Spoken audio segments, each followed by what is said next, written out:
ਮਕਾਂ ਤੋਂ ਲਾ ਮਕਾਂ ਦੇ ਕਰ, ਮਕਾਂ ਤੋਂ ਲਾ ਮਕਾਂ ਦੇ ਕਰ, ਹਕੂਮਤ ਮੁਸਤਫਾ ਦੀ ਏ।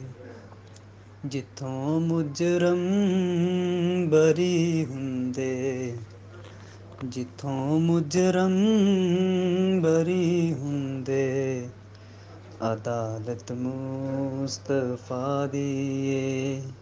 ਜਿੱਥੋਂ ਮੁਜਰਮ ਬਰੀ ਹੁੰਦੇ, ਅਦਾਲਤ ਮੁਸਤਫਾ ਦੀ ਏ।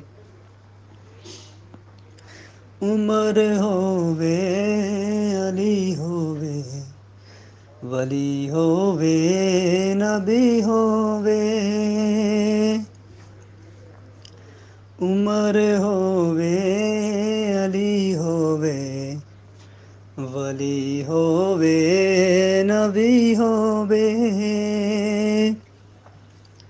ਖੁਦਾ ਤੋਂ ਬਾਅਦ ਹਰ ਇੱਕ ਨੂੰ, ਖੁਦਾ ਤੋਂ ਬਾਅਦ ਹਰ ਇੱਕ ਨੂੰ, ਜ਼ਰੂਰਤ ਮੁਸਤਫਾ ਦੀ ਏ। ਖੁਦਾ ਤੋਂ ਬਾਅਦ ਹਰ ਇੱਕ ਨੂੰ, ਜ਼ਰੂਰਤ ਮੁਸਤਫਾ ਦੀ ਏ। ਜਿੱਥੋਂ ਮੁਜਰਮ ਬਰੀ ਹੁੰਦੇ, ਅਦਾਲਤ ਮੁਸਤਫਾ ਦੀ ਏ।